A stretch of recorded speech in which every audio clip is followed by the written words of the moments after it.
All right, welcome back. So excited to share some myth busting today. We're going to be talking about some common design misnomers and what the truth and reality of the matter is. So, do me a favor, if you've heard of any of these, let me know. If you haven't heard of any of these or some of them are a surprise, also let me know in the comments. I'm curious to know where you're at as far as design knowledge, and also it helps me add to my content and share more valuable tips with you. So I really appreciate if you could do that for me. All right, let's dive right in. I am looking forward to sharing some design myth busting. Okay.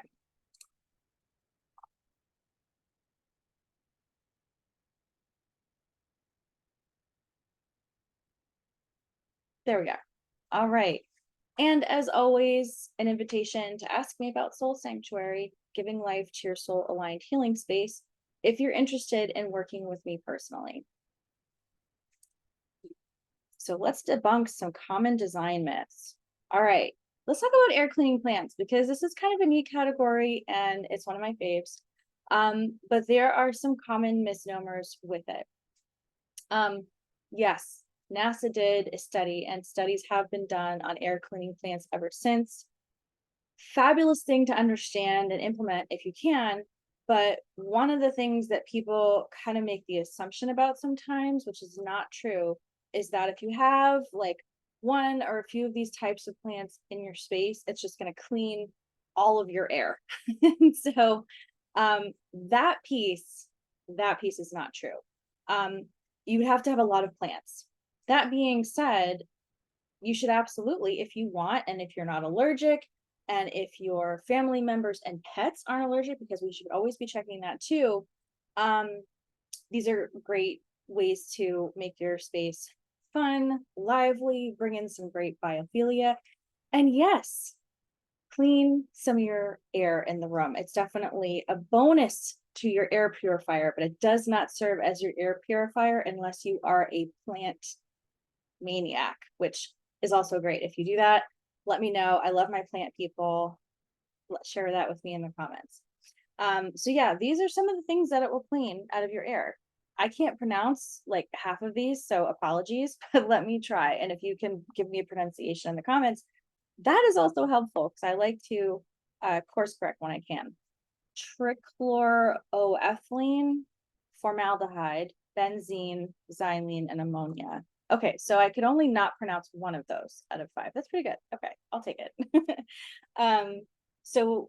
Here's some examples of air cleaning plants. Date palm, a certain type of date palm, Boston fern, Kimberly queen fern, spider plant, Chinese evergreen, bamboo palm, weeping fig, devil's ivy, flamingo lily, lily turf, red edged trichina. I think that's trichina. Peace lily, floris, chrysanthemum, English ivy, and variegated snake plant. It's worth noting that yes, some of these are going to be pet allergens, so be very, very careful when picking out plants like this if you're using them, because it could be an irritant to you or it could be literally toxic and very bad for your animal friends. So definitely make sure to check on your allergies, your family's allergies, and of course, whether or not it's going to be compatible with your animal friends. And yes, there are more air cleaning plants than are what are on this list, but this is a good starting example for that. So summarize, yes, they're great, but they are not going to serve like 1 or 2 or 3 of these is not going to serve as like an entire air purifier for your space. Sorry. Okay. Another design myth. Now, generally speaking, I love a tall ceiling. I do. They're usually very pretty, especially when you have like big windows and lots of natural light coming with that. Okay. Tall ceilings in context, though, that natural light in those tall windows can be awesome. And that gives you oftentimes a lot of views, a lot of natural light coming, and it can just make the space feel so alive. And let me know in the comments, how do you perceive spaces like that? But context is important. if you had tall ceilings and there were no windows, how do you think that would make you feel? Think about that for one moment.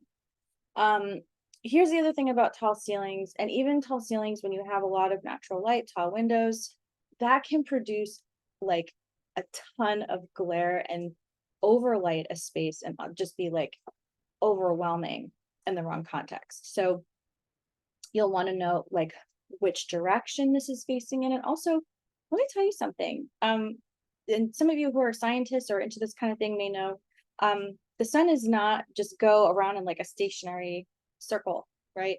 Um, it it changes a little bit year round. It changes a little bit. So it might be that in January my sun's setting over here, in June my sun's setting over here. Like it varies a bit.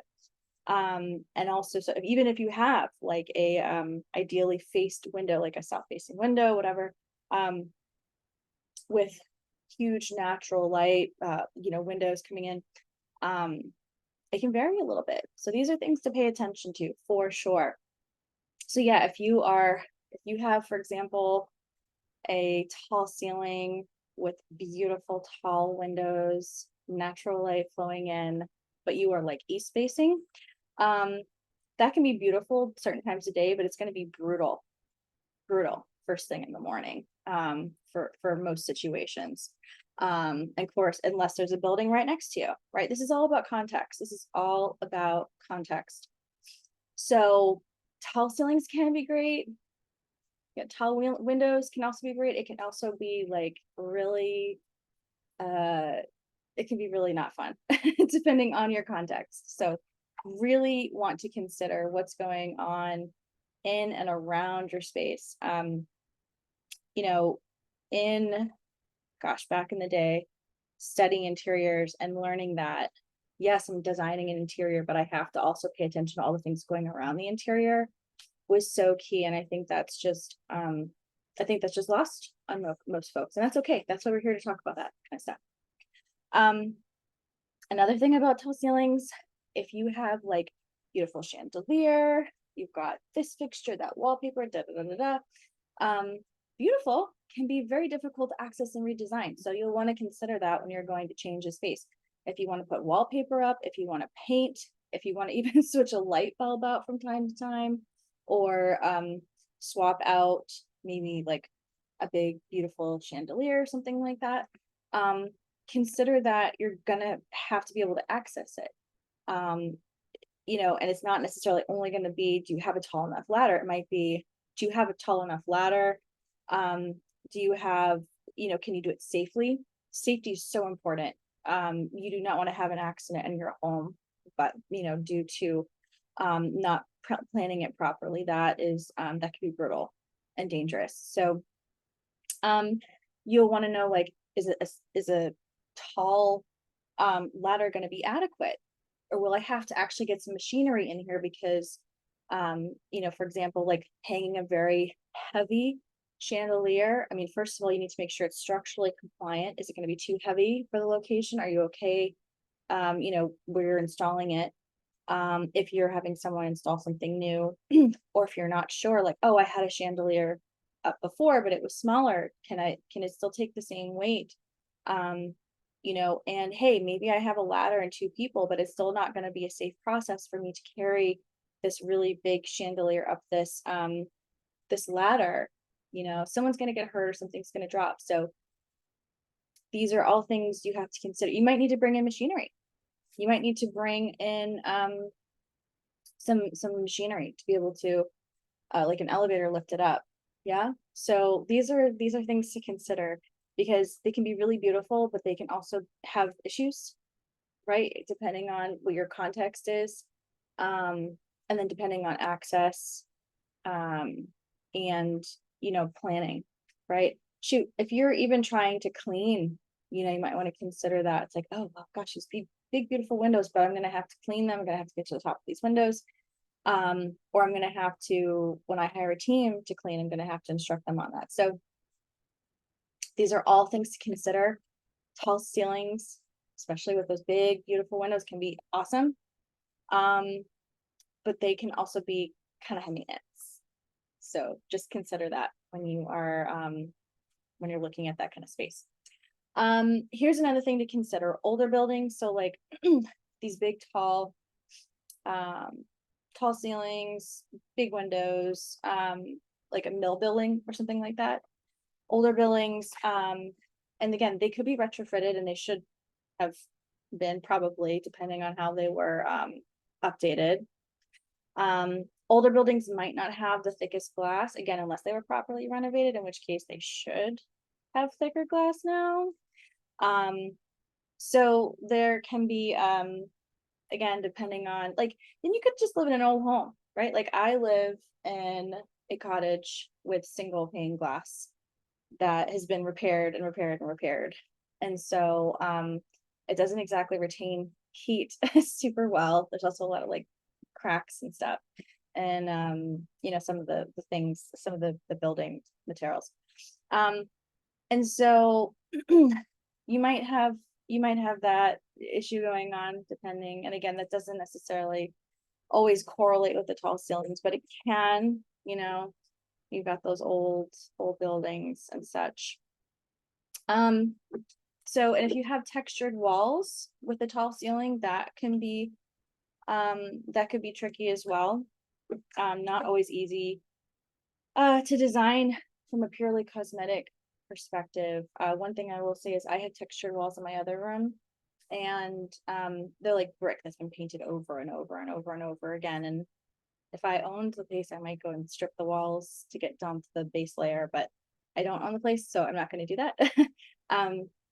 But you might have, you know, textured walls, which are not always easy to design from a purely cosmetic perspective. And I am, again, also in this case, thinking about those beautiful old mill buildings. You know, we have, there's a lot of those from the area in which I grew up in mostly. It's like the Massachusetts area. There are a lot of those old mill buildings, and they're beautiful, but you know, some of the stuff is tricky to work with, or you can't do much with it, and or it can also be a little bit high maintenance. So just consider that before you are diving into a design project. It does not come without some complications. So before just looking at something and saying, oh, that's great, I love the tall ceiling, make sure it's something that the context of it is something you're able to manage and something that you're able to design with. Because I will say, there's nothing that is such a bummer to like move into a space and then realize it either doesn't work for you, or that you don't have the capacity to design the way you want with it, or to maintain it even once you've designed it. Okay. Another misnomer. Okay, open layouts are always great, right? Whether we're talking about residential, small office, big office, open office. Open layouts are not always the best go-to. In fact, what we found from more recent scientific studies and evidence-based design is that open layouts can actually be more stressful, depending. There's a few different things that are kind of correlated with this. People in the open office often feel like they're being watched. A study has been done on that. I've included a link here, but there's other studies on this too. I've had the personal experience of working with people who feel like they're being watched or feeling like they're getting distracted. Open layouts can be, if not designed properly, can be an absolute nightmare for people who are neurodivergent. And so what's actually helpful is a proper segmentation of space that allows your brain to compartmentalize a bit. There's something called prospect and refuge. So I included the link here too. If you want the actual link, if you want me to send it to you, let me know. But there's another study on this, and so actually multiple studies on this, prospect and refuge, where ideally, and any kind of space, what people ideally want is to have spaces where they can see, you know, there's like a kind of a vista. You know, there's views here, there's views here. It feels open, but then they also have space to refuge. So it's prospect and refuge. It's like views versus cover. And so we need to balance that in design, whether we're talking about our residences, or we're talking about our big offices, small offices. So we need to have a combination of that. Otherwise, too much refuge and too much prospect, this can dampen the vibe or stress people out. So we don't want to be doing either one of those things. So balance can be or rather it really is very important. So open layouts, not always great. Sometimes you need a balance of things. So, okay, this one's funny. Spaces should match. So I had a design project once where it was one of my least favorite ones. And it's not that it turned out badly. It didn't turn out as good as it could have because the elements in the space were a bit too matchy, and it was just too much. It was just proportionally, in my opinion, it's not what I would have wanted to produce. I had presented another option to the client that we were working with, but they weren't going for it, and they were intent on having kind of a matchy vibe. And that is one thing that can be a little bit a little tricky when you're working with someone as a client, and you feel like you can speak up and educate people to a certain point, but at the end of the day it's their choice, right? So I think at the end of the day they were relatively happy with the result, but a lot of other people were like, meh, it's not bad, but it's not what I would have picked. So it wasn't a super successful project in my opinion. Wasn't bad, it wasn't great, it was too matchy, and frankly the proportions for color I think should have gone a little bit differently. So spaces shouldn't necessarily, I mean, yes, we want to have coordination of colors, and yes, sometimes matches can be good and fun, and it just brings a dynamism to the space. But too much, you ever heard that expression, too much of a good thing? Yeah, that can happen too. So I'd be careful with that. It's all about context too. There are some spaces where matchy works because of the theme, because of the context.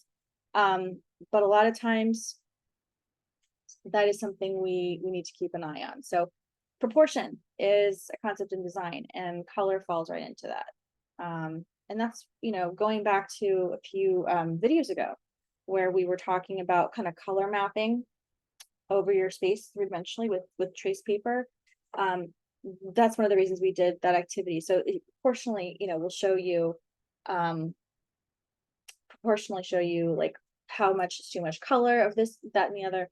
And those kind of activities can be really helpful, especially when you don't have design rendering software tools that designers, use all the time. If you're just kind of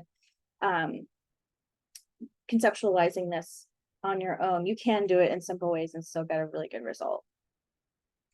Okay. Following trends. I'm not smack talking this at all, because sometimes trends can be great. Trends, in my opinion, are kind of like seasons. Some people just really like change and cyclical and da da da da da. I think that's great if that suits you and your personality. But what I see a little bit too often is people wanting to go with trends because they think they should. I don't believe that there should be any should in design outside of things that are just like, is it safe? Does it work from a scientific evidence-based perspective, theme perspective, just the science of space perspective? Those are things that are kind of objective, right? Things that I just mentioned. Things that are subjective, following trends, is that your vibe? Is that your personality? Do you just like to change things up frequently? Cool. Yeah, go with the trends. If that is your personality, if that's truly authentic to you and how you see and feel and enjoy the world, then yes, go for it. But you don't need to, and I don't feel like you should feel like you should, if that makes sense. So current and recent doesn't always equal better. Some people really like a traditional design. Some people like eclectic design. There are some types of design where people are like, I want to design something that's kind of more timeless, that could fit in any decade, any century, any, whatever. And I think that's cool too. And that actually tends to be my vibe to a certain extent. For me, it's all about what does, for myself, there's certain preferences, but for people I work with, it's what is authentically suited to this person, this group, this demographic in this space? What is the theme? What is the audience? What's the goal? What are the sensitivities that we have to look out for, and go from there. For myself, it kind of depends, but I really like timeless designs, or things that are based on themes. Things that really are anchored in the personality of the space, that might be more long term usually, or for some kind of reason. I think I mentioned a few videos ago about how I was considering designing this space, and how I was kind of looking at like an Alice in Wonderland vibe, based on how I want to feel in the space. And that's super unique and kind of whimsical. And I think a lot of people wouldn't think that's classic or not traditional, timeless at all. But I see it as timeless because I could see myself in a space like that for a very long time without having to switch it out, because it's such a significant theme to me that I see it resonating with me for a long time. Okay. I think that makes sense. Let me know if you have any questions as I'm going over this. And because I know a lot of these, are these are a lot of design myths that have been around for a long time, and they might really surprise people. So yeah, don't feel like you have to follow trends. If it floats your boat, go for it. If not, you do you, boo. All right. Another design myth about not using dark colors. Some people just think we should stay away from this. I disagree, and here's why. Yes. So here's a few things. Dark colors in overwhelming amounts, and or the wrong context, and or the wrong lighting, areas where use dark colors and it washes out this beautiful texture that you might otherwise want to call out or call forward. Yeah, that can fuck up your space. That can really mute out your space. So it does, again, depend on context. What's going on in the rest of the room? What textures are you using, both in the room and then also as you're going to paint? Is it like a matte, glossy, etc.? What's the lighting scenario? Natural lighting, artificial lighting, all of it. And the directions. What is the color of your lighting? Okay, it's not just about the direction. It's not about whether it's natural or artificial only. It's also, what is the color of your lighting? Because that can drastically change the vibe. So it's all about context. All about context. But yeah, dark colors in overwhelming amounts and the wrong context can fuck up your space, but also they can bring a lot of beautiful just gravity and drama to a space too. So I wouldn't necessarily stay away from them. They can bring some really cool moments to a space when it's done in the right way. Yeah, create powerful dimension, drama, sometimes they can really just make a space. So if you're considering it, don't immediately throw it out because of what you might have heard. Again, consider the color blocking in your space and impacting lighting sources. And like I just mentioned, let's think about texture. Let's think about lighting sources, think about context. Let's think about, what might be kind of reflecting off of this as far as like flooring, ceiling, lighting, etc. And the colors, the surrounding colors as well. Okay. As we wrap up today, I'd like you to consider the following quotes. I thought it was a really good one by Scott Adams. Creativity is allowing yourself to make mistakes. Design is knowing which ones to keep. In one of my former videos, I think that I talked about, it's really great when we can just make space for experimenting in design. And when we, instead of accidentally stumbling upon that, maybe, to our dismay, actually planning for it sometimes. I gave you guys the example of LinkedIn. They have a really nice way that they have designed their space. And they have a lot of areas of prospect and refuge, which we talked about earlier on this video. What I also love is that they have created space to experiment, right? They will construct an area, test it, see how it works. And if they need to change it, they change it. They don't just say, okay, well, we're going to do this construction project. We've done our research. Once it's done, and we move on. No, they see the space and the way people are experiencing it is a lot more dynamic and is a lot more experimental in a good way.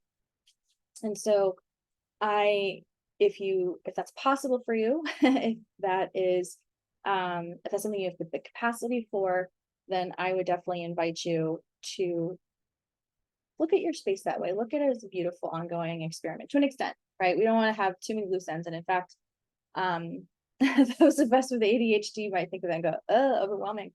But if you can kind of be gentle with yourself and your space and understand that sometimes things need an experiment we need to test things to see if it's going to work, then that can be a really beautiful, gentle way to explore something like that. And I will say too, in my work, something I've been frequently asked to do is something called a mock-up. And that is an experiment in a way. We'll bring something into a space. We might set up a temporary space, ask people on site to experience it, give us feedback, da, da, da, da. Are we on the right track with this design? And it can give you a lot of really great information, good, bad, and all things between. So that's my invitation for you today, is to not, look at this as like something that needs to be all open-ended, all loose ends, da da da da, but to consider looking at your space as a little bit more experimental, and be willing to kind of play over here and play over here and play out in small ways, in ways that are manageable for you, in ways that you have capacity for, the budget for, the energy for, all of it. And some examples that I shared in previous videos were like, hey, instead of deciding to pick a wallpaper and just put it all up at once, to be in that experience of gentleness and caution and also experimentation and play, like let's have fun with this, is to maybe throw up a swatch or throw up some samples, so we can test something without diving into it fully, and therefore we can kind of make sure it's going to work, learn about what's going to work for the space, and also have fun with it at the same time. In my experience, in my opinion, my strong opinion, and a lot of experience, that is a much better way to go. The experimentation route, to the extent with which you can do it, is a great way to approach design in general. And some things in life. So allowing yourself to make mistakes, allowing yourself to experiment, and then again, knowing which ones to keep. I think that's a beautiful way to look at design. And that's what I want to close with you all today. Okay, I hope that was helpful and interesting, and you learned something about design misnomers. Please leave me a comment if you have any questions, if there's anything new, anything you didn't understand, and if there's anything you'd like me to create content on. I'm super excited to jump back in here and share tips on stuff that you guys want to understand. So have a great one, and we'll see you next time.